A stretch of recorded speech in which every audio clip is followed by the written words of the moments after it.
So it may seem obvious, but hey, it's springtime. Did you guys know that? It's spring. It seems like we've got a little bit of warmer weather coming along, and you can tell by all the sniffles and coughs that everybody's having that it's springtime.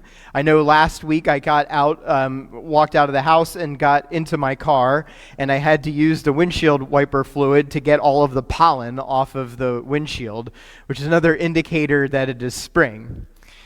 Well, of course, when springtime comes around, you start to see things blooming, right? Everything starts to come to life during springtime. And when I was reading our gospel text for today, I was thinking about the season of spring and how new things come about. And I wanted to show you a picture of a tree that is in our backyard next to our patio. Somebody who knows things about plants and trees and all that kind of stuff would be able to tell me what kind of tree this is. I have no idea what it is. What is it? A weeping cherry. Okay. This is a weeping cherry. I think it's probably called that because maintaining it, you have to weep on a regular basis to keep up with the darn thing. It just grows like crazy.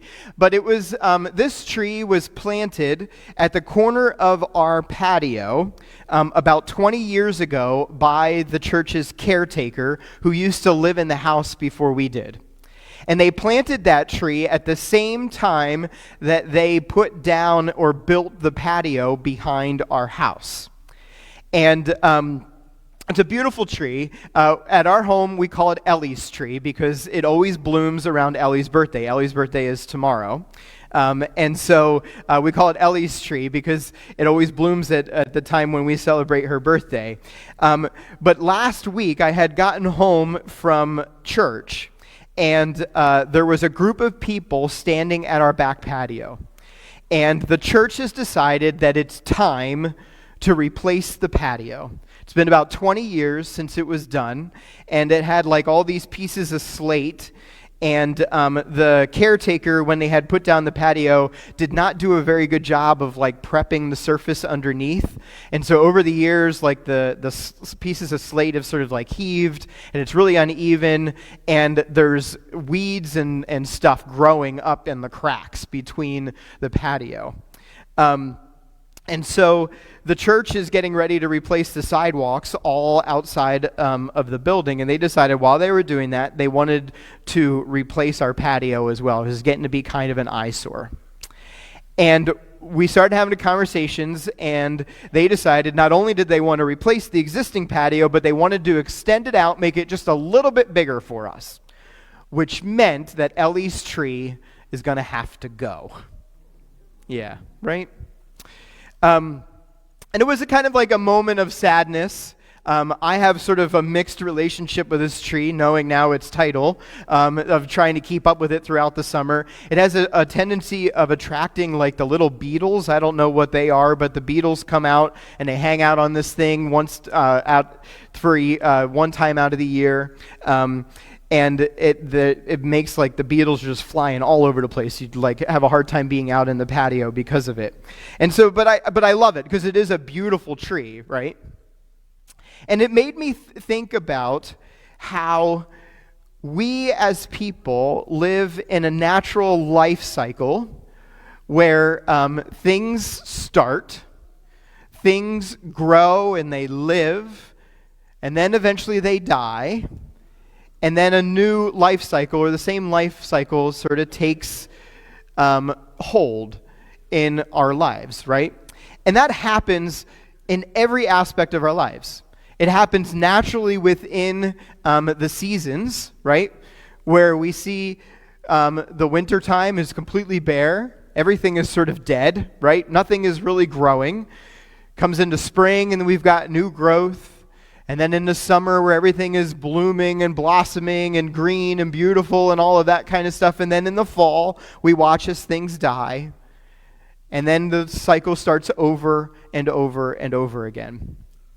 I know that a lot of things had to die in order for this tree to grow. In order for it to be planted, something had to change. I was talking to the caretaker, she's still a member of the church, and she came over the other day to look at the tree and talk about how much she loves it and all that kind of stuff. And I was saying to her, I said, unfortunately, we're gonna take this tree out so we can put in the patio. And she did the same thing that you all did. She had this big sigh, and I said, well, when we take it out, we're going to try to see if maybe we can move it and replant it somewhere else. It's a pretty hardy tree, so you might actually not have to for it to die in order for us to put in the patio. But then she stopped me and she said, well, don't worry about it too much, because we took down a big oak tree that used to be right where the patio was. And that oak tree, now our house was built in 1864. Okay? So imagine how old that oak tree had to be. And the fact that it was really close to the house, to the extent that it was like where our patio is, I imagine that the roots were starting to come into the basement, into the cellar of the house and all of that kind of stuff. But she reminded me of how that tree had to die in order for the patio to be placed and that new tree to get planted. And when I think about this natural progression of something has to die for something new to come out, for something new to live and to thrive, then only for it to die again and for that cycle to start over again, I think about what Jesus had to say in our gospel message for today. He talks about this grain of wheat. And he says how alone that grain of wheat can't do anything, but if it gets planted in the soil, that it will grow and create this beautiful and amazing crop. And of course, he's talking about a grain of wheat. He's talking about a seed of wheat, right? But really what he's doing is he's talking about himself. He's talking about the natural life cycle of his life. The recognition of his birth when he came into the world, of his ministry, of the things that he taught and the things that he did. And of course, he's predicting what is about to happen. This thing that God set in place for him to die on the cross for all of us. And then something special that Jesus was the only one who got a chance to do, but then only to come to life again. I want you to take a second and I want you to think about the things in your life that were new. Maybe there's something really new happening in your life right now. It's really exciting, right? When something new comes into your life. It might be a new hobby, it might be a new relationship, it might be a new job, it might be a new experience, right? Whatever it may be.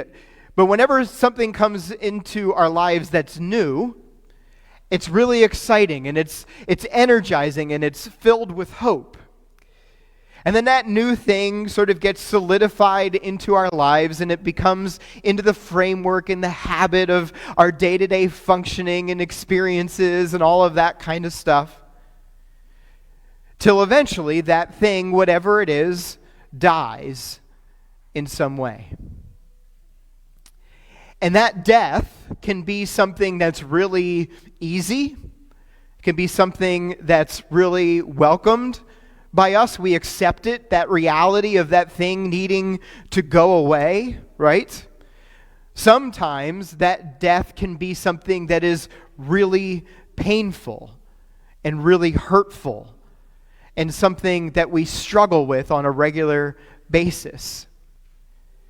Think how many times in our lives we have had a new relationship with somebody. We've met somebody new.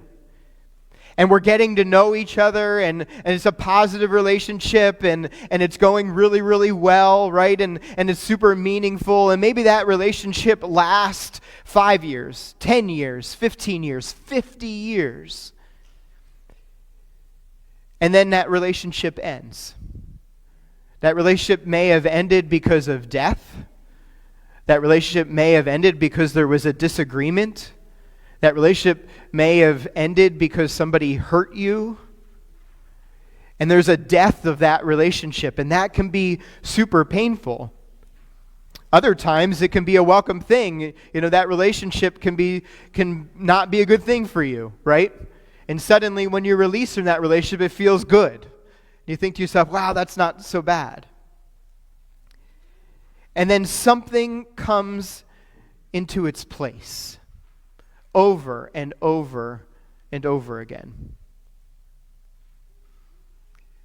As we get ready to enter into these cottage meetings over the next week, we are going to hear the story of how, in different ways, our two founding churches were born anew, and how they came together, and how it was new and exciting and different, and how we entered into a new life with each other, and how that's been really wonderful.